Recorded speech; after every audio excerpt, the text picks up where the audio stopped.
네, 여러분 안녕하세요. 오늘 굉장히 흐뭇한 뉴스가 있어요. 정은경 본부장이 이제 초대 질병관리청장으로 드디어 승진을 하셨네요. 근데 이제 문재인 대통령이 질본까지 가가지고 임명장을 직접 수여하셨어. 전투 중인 야종사령관을 청와대에 부르면 되겠어? 내가 직접 가서 줘야지. 예, 보통 차관급 인사는 총리가 청와대 불러서 하잖아요. 그리고 이제 가족 불러가지고 조촐하게 하죠. 근데 이번에는 가족 대신에 그 질본 직원들 불러서 이렇게 같이 했어요. 정은경 본부장이 정말 이렇게 빛날 수 있게 자리를 이렇게 임명식을 만들어 주셨거든요. 얼마만큼 정은경 본부장을 좋아하는지 알겠죠.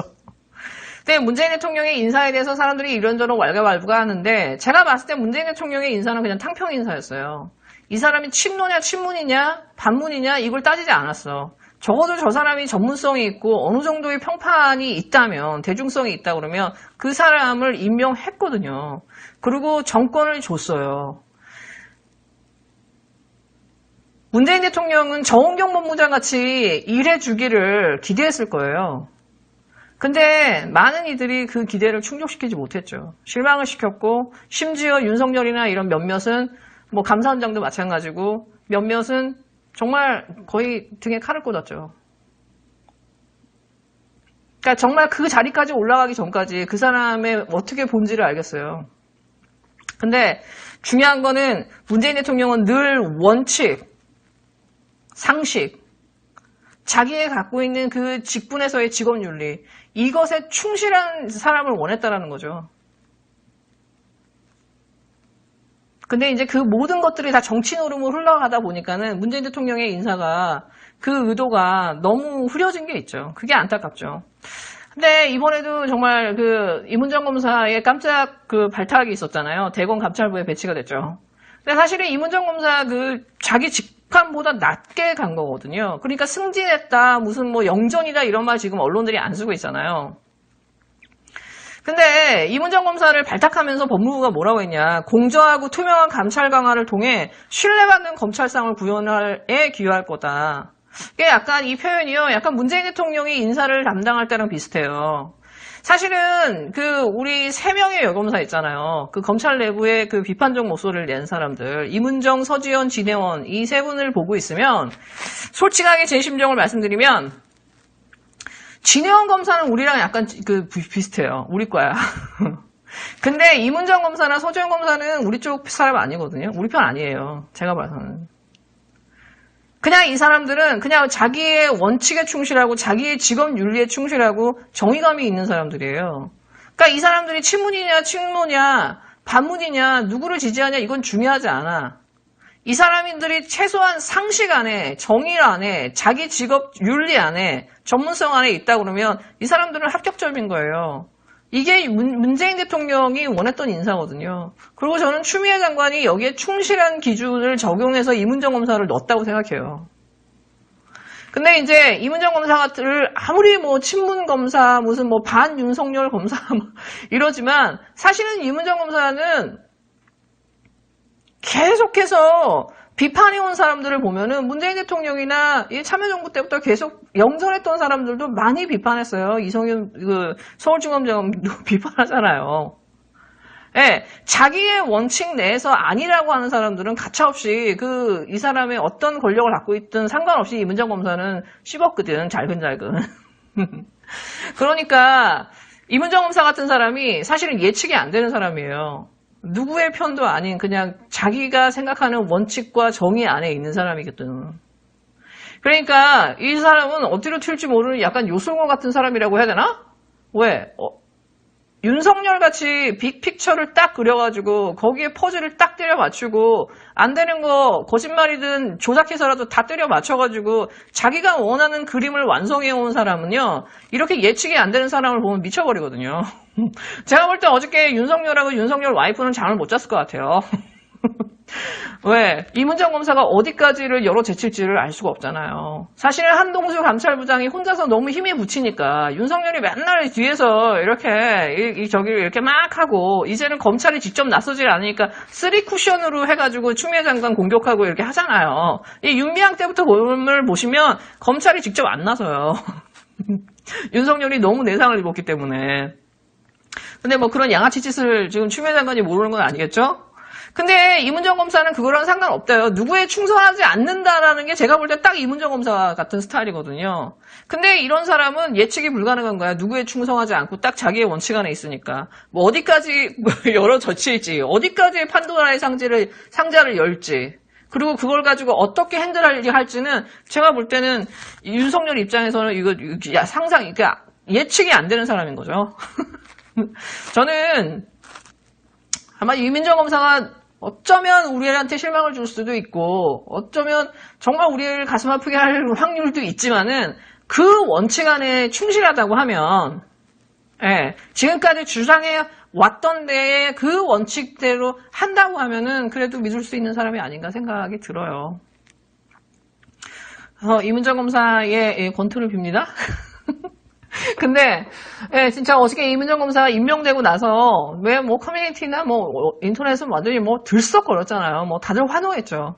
근데 그 기사들을 딱 보니까 너무 기가 막힌 거야. 진짜 우리나라 언론이나 이 기자들은요, 모든 사고가 윤석열과 한동훈을 중심으로 돌아가는 것 같아. 이 모든 기사, 검찰 기사를 보면 윤석열과 한동훈 기준이에요. 특히 윤석열. 이문정이 대검 감찰 업무 맡는다? 윤석열 견제? 물음표. 윤 총장 또 몰랐다. 예, 윤 총장 패싱했다. 윤석열과 대립각 세운 이문정. 추미애가 대검에 보냈다. 추미애 아들 검사 수사 와중에 반윤석열 이문정 감찰질 발령. 예, 진짜 이 우리나라 언론들 어쩌려고 이러는지 모르겠어요. 예, 진짜 이문정 검사가 그 얘기하더라고요. 저기 이 자리는 총장을 보필하는 자리인데 윤석열 총장 제대로 보필하겠다고. 제일 무서운 말이죠. 제대로 보필해 주시기 바랍니다. 그저께 굉장히 좀 화제가 된 뉴스가 문제가 된 게 뭐냐. 김홍걸이에요, 김홍걸. 이 김홍걸 이분은 사실은 지금 이 정도 뉴스가 나왔으면은 사퇴하는 게 맞다고 봐요. 근데 이 사람이 지금 제대로 지금 해명을 안 하고 있거든요. 사실 이제 민주당이 너무나 많은 사람들이, 당선이 되면서 사실 이제 어둥이쩌둥이들이 너무 많이 들어왔죠. 좋은 분들도 너무 많지만. 근데 적어도 이 김홍걸 이분은요, 이 자리에 지키면 안 되는 사람이에요. 제가 볼 때는. 왜냐, 일단 김대중 대통령, 우리 온 국민의 존경을 받고 있는 김대중 대통령의 진짜 이 모습에 이분은 그냥 정말 똥을 뿌린 거랑 마찬가지예요. 아들로서 이러면 안 되는 거 아닌가요? 본인이 공천을 받는데 문제가 안 생기기 위해서 자기가 갖고 있는 분양권을 숨긴 거 아니에요. 분양권을 내놓으면 사주택자가 되고, 그렇게 되면은 공천기 중에 탈락되잖아. 그러니까 이 사람도 그 양정수처럼 숨긴 거 아니에요. 그러고 나서 지금 와서는 분양권이 재산 신고 대상인지 몰랐다. 보좌관이 실수한 거다라고 얘기하잖아요. 근데 여러분, 정치인의 평생 정치를 한 엄마, 아버지의 막내 아들이에요. 이 사람이 이걸 어떻게 몰라요. 그리고 그런 부모를 가진 세계적인 정치인의 아버지로 둔 자식이 이런 짓 할 수는 없는 거죠. 그리고 이 사람이 어느 정도로 부동산에 미쳐버렸냐면은 2016년 6월에 강남 아파트 샀죠. 10월에 강동구 아파트, 12월에 서초동 아파트 샀죠. 그리고 그 아파트들을 그 2016년 6월은 이제 부동산이 완전히 다시 또 상승세를 탈 때였거든요. 그러니까는 MBC 뉴스에서도 그 얘기 하잖아요. 부동산을 살 타이밍을 정말 정확하게 알고 있었다. 이거는 돈만으로 되는 게 아니다. 정보가 있어야 된다. 예. 그리고 이 사람은 자기가 숨긴 그 분양권도요, 6억에 샀죠. 근데 12억에 팔았잖아요. 오를 때까지 만땅으로 기다린 거 아니에요. 돈 욕심이 그득한 사람이죠. 그리고 본인이 다주택자라고 해서 그 주택 팔겠다고 해놓고서는 강남에 있는 그 아파트 안 팔고 자식한테 증여했죠. 그리고 증여하면서 본인이 내야 될 세금을 그 전세 사입자한테 4억이나 올려가지고 받아서 그걸로 세금 냈죠. 이 사람은 정치를 할 자격도 없는 사람이지만 정치를 해서도 안 되는 사람이에요. 그리고 이 사람은요, 양심이 있으면요, 이 사람은 사실 국민 앞에 석고대져야 되고, 열린민주당 그 의원들한테 석고대져야 돼요. 이 사람 정봉주, 주진영, 김우경, 최강우한테 뭐라고 했어요? 손혜원 의원한테 뭐라 그랬어요? 열린민주당 당 만든 거 자체가 해당 행위다. 열린민주당 단 한 명도 민주당 공천을 통과하지 못한다. 열린민주당은 4년 전에 국민의당 같이 호남 유권자를 속이고 있다. 김우겸 최강욱한테 뭐라 그랬어요? 국회의원 되고 싶어서 탈당했냐고. 열린민주당은 공천 불복 세력이다. 이런 인간들하고 정치 거래 없다. 그리고 문재인 대통령의 성공을 말할 자격이 있냐. 최강욱한테 그랬죠. 이건 위선이다라고 그랬어요. 예, 지금 이 사람이 이렇게 자기의 이런 그 돈 문제가 불거졌으면 정상적으로 국회의원 생활하기 힘들거든요. 어디 나와서 누구 하나를 비판할 수 있겠어요? 어디 가서 어떤 법안 하나를 이 사람이 제대로 낼 수 있겠어요? 이 정도라 그러면 이 사람은 국회의원을 하기에는 이미 부적합자거든. 버티는 게 너무 추해요, 솔직히. 전 내려오는 게 맞다라고 봐요. 그리고 이 사람이 내려와야 조수진도 내려오고 박덕흠도 내려오게 할 수 있고 주호영도 내려오게 할 수 있어요. 이 사람이 버티고 있는 한 민주당이 주장을 할 수가 없잖아요. 이번에 김진애 의원도 이게 선거법, 공직선거법 개정안 냈죠. 앞으로 재산 다 선거 끝난 이후에도 선관위에서 똑같이 공개하자고. 이 사람이 이렇게 지키고 있으면요, 예, 이게 선거법 개정이 안 됩니다. 네, 이 사람이 김대중 대통령과 이호 여사의 자식이기 때문에 함부로 씹지도 못했지만은, 사실 이 사람이 흑색선전이나 거짓선동 때문에 정작 21대 국회에 들어와서 맹활약을 해줘야 될 중요한 인재들이 국회에 입성을 못했다라는 거예요.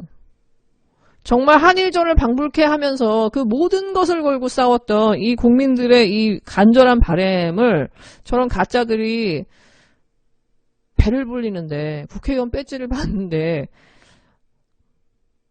악용됐다라는 거, 그게 참 분하네요. 네, 여러분 즐거운 하루 되세요.